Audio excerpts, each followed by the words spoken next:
నమస్కారం. తీర్థయాత్ర కార్యక్రమానికి స్వాగతం. ఆదర్శమైన మూర్తితత్వం, ఆరాధనీయమైన దైవత్వం ఎవరిలోనంటే రామభక్తుడైన ఆంజనేయునిలో పరిపూర్ణంగా చూడవచ్చు. భక్తులను అనుగ్రహించే సులభత్వం, కోరి కొలిచిన వారి పట్ల ప్రసన్నత్వం, రామభక్తాభీష్ట ప్రదాయకుడైన హనుమంతుని దివ్యతత్వం. అటువంటి ఆంజనేయ స్వామి అనేక ప్రాంతాలలో అనేక నామధేయాలతో భక్తుల పూజలు అందుకుంటున్నాడు. కర్ణాటక గుల్బర్గా పట్టణ సమీపంలోని మోతక్పల్లిలో బలభీమ హనుమగా ఒక పురాతన దేవస్థానంలో విరాజిల్లుతున్నాడు. తన ధామానికి వచ్చిన భక్తావళిని అనుగ్రహిస్తూ తన దివ్యలీలా విశేషాల్ని చాటుకుంటున్నాడు. నేటి తీర్థయాత్రలో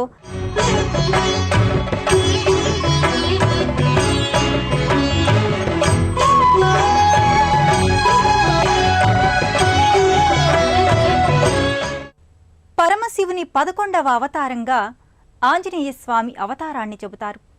మన దేశంలో ఆంజనేయోపాసనకు ఎనలేని ప్రాధాన్యముంది. విష్ణు, రుద్ర, శక్తి చైతన్య రూపాల సమన్వయ స్వరూపమే ఆంజనేయుడు. అలాంటి మహామహితాత్ముడైన ఆంజనేయుడు కర్ణాటక నేలపై గుల్బర్గా జిల్లా మోతక్పల్లి క్షేత్రంలో ఒక మోదుగ వృక్ష ఛాయలో భక్తుల పాలిట వరదాయకునిగా ఆవిర్భవించారట. మోతక్పల్లిగా నామకరణం చెందిన ఈ క్షేత్రంలో విశిష్టావతారునిగా స్వయంభూగా వెలిసిన శ్రీ బలభీమ హనుమ ఆలయ సందర్శనం బహుజన్మల పుణ్యఫలం. తమస్మిన్ కార్యనిర్యోగే ప్రమాణం హరిసత్తమా హనుమాన్ యత్నమస్థాయ దుఃఖక్షయ కరోభవ. రామాయణ కథానాయకుడు శ్రీరాముడు. ఆ కోదండరామునికి అచంచల భక్తుడు ఆంజనేయుడు. సకల భయపీడల నుంచి విముక్తి కోరుకునే భక్తులకు అభయదాయకుడు ఈ హనుమంతుడు. తన శక్తి తనకే తెలియని అపర పరాక్రమవంతుడు, అతులిత బలశాలి. రామకార్య జయానికి కారణజన్ముడైన ఈ హనుమ అనేక ప్రాంతాలలో అనేక విధాలుగా అనేక పేర్లతో వెలిశాడు. కర్ణాటకలోని గుల్బర్గా పట్టణ సమీపాన మోతక్పల్లి అనే క్షేత్రాన బలభీమ హనుమ అనే విలక్షణ పేరుతో స్వయంభువుగా వెలిశాడు స్వామి. స్వయంభూ అయిన ఈ బలభీమ హనుమ పేరులోనే కాదు, మూల విరాట్టుగా వెలసిన తీరు కూడా విలక్షణం, అపురూపం, అపూర్వం. మనమెక్కడా ఈ తీరులో దర్శనమిచ్చే ఆంజనేయ స్వరూపాన్ని చూడం. అంతటి విలక్షణత ఏమిటి అంటే నల్లని ఏకశిలామూర్తిగా ఉన్న హనుమ ఎదలో ఒక సాలగ్రామం, కంటిదాపుననే మరో సాలగ్రామం ఉండడం. నమో ఆంజనేయం నమో దివ్యకాయం నమో వాయుపుత్రం నమో సూర్యమిత్రం నమో నిఖిల రక్షాకరం రుద్రరూపం నమో మారుతిం రామదూతం నమామి. నమో వానరేశం నమో దివ్యభాసం నమో వజ్రదేహం నమో బ్రహ్మతేజం నమో శత్రు ఆ సాలగ్రామాలు అటువంటి ఇటువంటి సాలగ్రామాలు కాదు. హృదయ భాగంలోని సాలగ్రామం లక్ష్మీ నరసింహస్వామి వారి చిహ్నం కాగా, కంటి భాగంలోని సాలగ్రామం వాసుదేవుని ప్రతీకగా అమరినవి. మరో విశేషం ఏమిటంటే ఇలా నారసింహ వాసుదేవ సాలగ్రామ సహిత ఆంజనేయ స్వామివారు మోదుగాకుల గుబురు కింద స్వయం వ్యక్తం అవడం. అందుకే ఇలా మోదుగ వృక్షఛాయలో వెలసినందున ఈ క్షేత్రానికి మోతక్పల్లి అనే నామకరణం జరిగిందని ఇక్కడి వారు చెబుతారు. ఈ మోదుగాకుల నీడలో మోతక్పల్లి ఆంజనేయుడు శ్రీ బలభీమ హనుమగా సాలగ్రామాల సహిత మహిమాన్విత దేవునిగా దర్శనమిస్తున్నాడు. ప్రసన్నాంగరాగం ప్రభాకాంచనాంగం జగద్భీతి శౌర్యం తుషారాద్రిధైర్యం తృణీభూతహేతిం రణోద్యద్విభూతిం భజే వాయుపుత్రం పవిత్రాప్తమిత్రం. భజే వాయుపుత్రం భజే వాయుపుత్రం భజే వాయుపుత్రం భజే వాయుపుత్రం.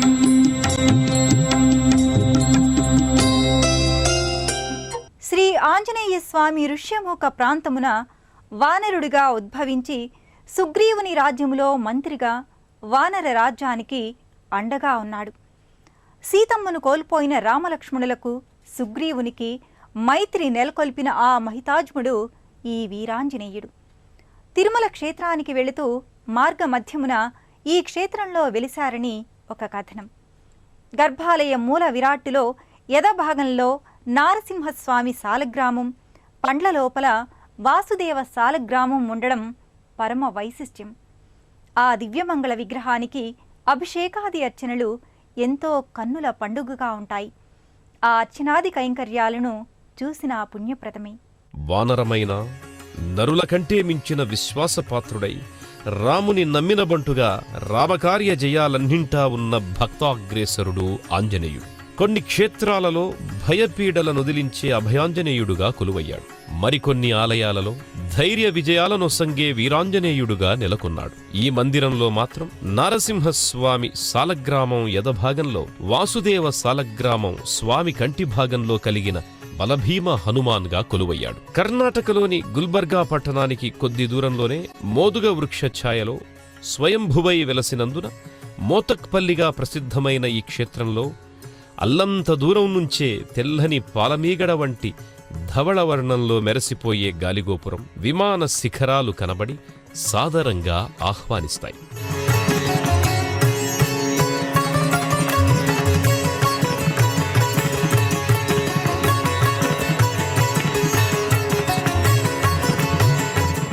అటూ ఇటూ మర్కటాలు ప్రతిమారూపంలో ఉన్న 3 అంతరువుల రాజగోపురం గాలిగోపురంలా భాసిల్లుతుంటుంది. ప్రతి అంతస్తులోనూ ద్వారపాలకులు, వ్యాళ జంతువులు, మయూరాలు, 8 పడగల నాగేంద్ర స్వరూపం, ఆంజనేయ రూపాలతో పాటు విష్ణు సంప్రదాయాన్ని తెలిపే శంఖు చక్ర తిరునామాలు అలరారుతుంటాయి. సీతారామలక్ష్మణులు, దశావతారమూర్తులు, హరిభక్తుల ప్రతిమలు కూడా అదే రాజగోపురంపై శిల్పితమై తీర్థయాత్రగా వచ్చిన సందర్శకులను ఎంతగానో ఆకట్టుకుంటాయి.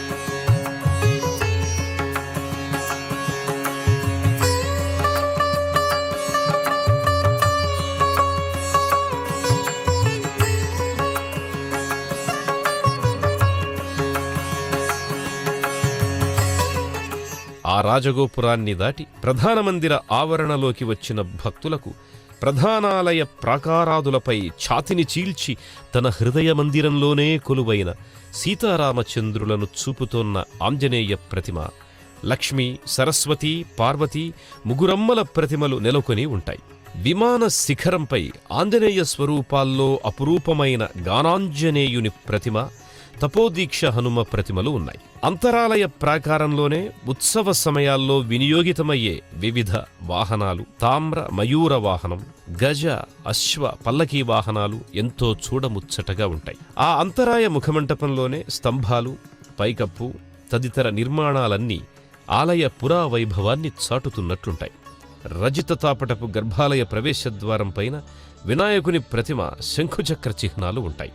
గర్భాలయంలో విరాట్ రూపంలో నల్లని ఏకశిలా ప్రతిమగా శ్రీ బలభీమ హనుమాన్ ప్రతిమ సాలగ్రామాలతో ఎడమవైపుకు తిప్పి లంఘిస్తోన్న భంగిమలో ఉంటుంది. జయ హనుమాన్ జ్ఞాన గుణ సాగర, జయ కపీశ తిరులోక ఉజాగర, రామదూత అతులిత బలధామ, అంజనీ పుత్ర పవన సుతనామ, మహావీర విక్రమ భజరంగి, కుమతి నివార సుమతి కే సంగి, కంచన వరణ విరాజ సువేశ, కానన కుండల కుంచిత కేశ. దానికి ముందు భాగాన పంచలోహ హనుమాన్ ప్రతిమ నమస్కార ముద్రలో, స్థానక భంగిమలో ఉత్సవమూర్తిగా ఉంటుంది. వెనుకనున్న లక్ష్మీనారసింహ, వాసుదేవ సాలగ్రామాలతో కూడిన మహిమాన్విత కృష్ణశిలా హనుమ విగ్రహానికి ముందున్న పంచలోహ హనుమ విగ్రహానికి పంచామృతాభిషేకాలు ఎంతో నిష్ఠగా చేస్తారు. మరెంతో విధి విధానాలతో పూజలు నిర్వహిస్తారు. ఆరతి కి జయ హనుమాన్ లలా కి, दुष्ट दलन रघुनाथ कला की। आरती कीजिए हनुमान लला की, दुष्ट दलन रघुनाथ कला की। जाके बल से गिरिवर कांपे, रोग दोष जाके निकट न झांपे।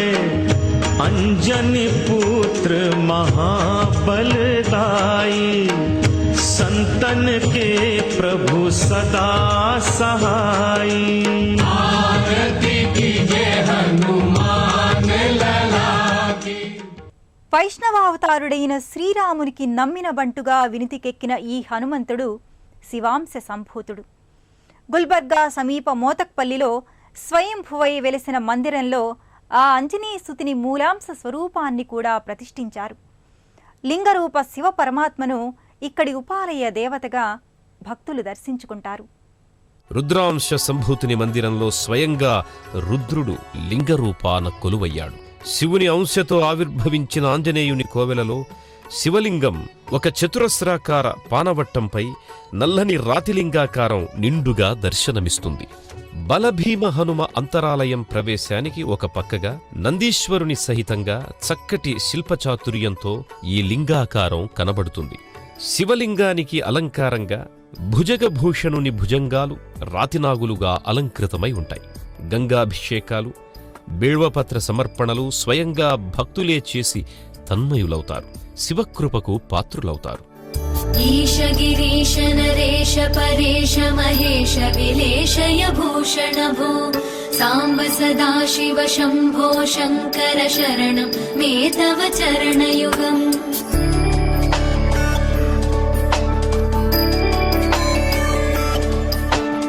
ఉభయాదివ్య సుమంగళ విగ్రహయా లింగిత వామాంగ విభో సాంబ సదాశివ శంభో శంకర శరణం మే తవ చరణయుగం. పూరీ కురు మామజ్ఞమనాథం. రుద్రాంశ సంభూతిని కోవెలలో రుద్రుని పుత్రుడైన వరసిద్ధి గణపతి కూడా ప్రతిష్ఠితుడై భక్తుల పూజలందుకుంటూ ఉన్నాడు. ప్రథమ పూజల వేల్పు వినాయకుడు విలక్షణ రూపుడై ఏకశిలా ప్రతిమగా నెలకొని ఉన్నాడు. మనము దర్శించుకుందాం. ఎంతో పురాతనత్వాన్ని, ఆలయ పురావైభవానికి సాక్షీభూతంగా అలరారుతోన్న పలు స్తంభాలపై పూంచిన ముఖమంటపంలోనే పలు ఉపాలయాలు కూడా ఉన్నాయి. వాటిలో గర్భాలయానికొక పక్కగా గజముఖ వినాయకుని నల్లని ప్రతిమగల ఉపాలయం ఒకటి. వినాయక నమస్తుభ్యం సతతం మోదక ప్రియ నిర్విఘ్నం కురుమే దేవ సర్వకార్యేషు సర్వదా అని ప్రార్థిస్తూ బలభీమ హనుమను సందర్శించుకున్న భక్తులు వినాయక స్వామిని దర్శించుకుంటారు. కోరుకున్న కోరికల్ని తప్పక నెరవేర్చే వేల్పు వినాయకుడేనని నమ్ముతారు భక్తులు.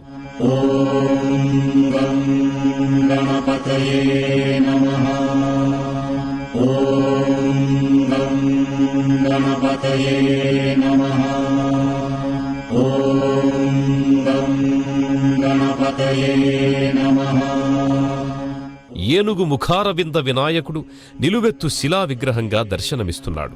పాశాంకుశాలను పైమోదక అభయహస్తాలతో ఆ చామరకర్ణుడు కనువిందుగా కనిపిస్తున్నాడు. భక్తులు ఎంతో శ్రద్ధాభక్తులతో తమ వెంట తెచ్చుకున్న పూజా ద్రవ్యాలను పూజారులకిచ్చి తమ గోత్రనామాలపై అర్చనలు చేయించుకుని పుణ్యప్రాప్తి పొందుతారు. అర్చనల అనంతరం ఆ పార్వతీనందనునికి తమ మనసులోని కోరికల్ని మౌన వినమ్ర మనసుతో విన్నవించుకుంటారు. గణపతి బప్పా మోరియా, మంగళమూర్తి మోరియా అంటూ భక్తజనం ఆ విఘ్నేశ్వరుడికి ఇచ్చిన హారతిని కనులకద్దుకుంటారు. గణపతి బప్పా మోరియా, మంగళమూర్తి మోరియా, గణపతి బప్పా మోరియా, మంగళమూర్తి మోరియా, గణపతి బప్పా మోరియా, మంగళమూర్తి మోరియా, గణపతి బప్పా మోరియా, మంగళమూర్తి మోరియా. బహుబల సంపన్నుడైన ఆంజనేయుడు గర్భాలయంలోనే కాక ఇదే ఆలయంలో పలుచోట్ల పలు విధాలుగా ప్రతిష్ఠితుడై భక్తుల కొలుపులందుకుంటున్నాడు. నాగదేవతల మధ్య సైతం కొలువై దర్శనమిస్తున్నాడు. గర్భాలయంలో, ఉపాలయంలో నాగదేవతల మధ్య ఎక్కడ నెలకొన్నా నిత్య నీరాజనాలు అందుకుంటూ భక్తులకు అభయానందదాయకుడై దర్శనమిస్తాడు. భక్తులను కాచి రక్షిస్తూ అభయదాయకుడై విరాజిల్లుతూ ఉంటాడు. బలభీమ హనుమాన్ స్వయంభువుగా అవతరించి మూలవిరాట్టుగా నెలకొన్న ఈ ఆలయంలోనే హనుమ వివిధ ఆకృతుల్లో దర్శనమిస్తున్నాడు. రామకార్య జయానికి కారణజన్ముడైన వాడు నరవానర సమ్మిశ్రిత స్వరూపుడు రామభక్త ఆంజనేయుడు. ఆంజనేయుడు ఈ గుల్బర్గా సమీప మోతక్పల్లి క్షేత్ర ఆలయంలోనే మరో ఉపమందిరంలో కూడా కొలువై దర్శనమిస్తున్నాడు. నల్లని ఏకశిలామూర్తిగా తన వాలాన్ని గుండ్రని ఆకృతిలో తన చుట్టూరా ఆవరింపజేసిన హనుమ విగ్రహం ఇది. మరుతనందన నమో నమః, కష్టభంజన నమో నమః, అసురనికందన నమో నమః, శ్రీరామదూతం నమో నమః. మరుతనందన నమో నమః, కష్టభంజన నమో నమః, అసురనికందన నమో నమః, శ్రీరామదూతం నమో నమః. మరోచోట జంటనాగులు, ఏకనాగుల ప్రతిమల నడుమ శిలామూర్తిగా ఆంజనేయస్వామి నెలకొని భక్తజనుల ప్రణతులు అందుకుంటున్నాడు. తమ జాతకపర దోషాలను నివృత్తి చెయ్యమని నాగులకు నాగపూజలు నిర్వహించుకునే భక్తులు తమకు ఎనలేని మనోధైర్యాన్ని కలిగించమని వేడుకుంటారు.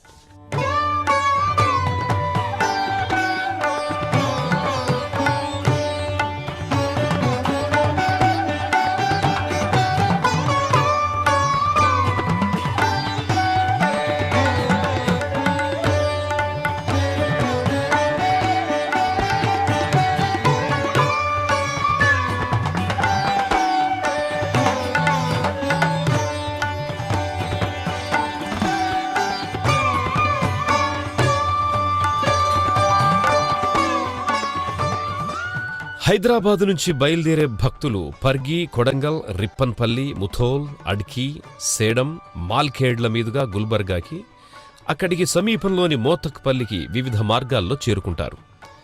విజయవాడ నుంచి సూర్యాపేట, హైదరాబాద్, పర్గి, కొడంగల్, రిప్పన్పల్లి, ముథోల్, అడ్కి, సేడం, మాల్ఖేడ్ల మీదుగా గుల్బర్గాకి, అక్కడికి సమీపంలోని మోతక్పల్లికి వివిధ మార్గాల్లో చేరుకుంటారు.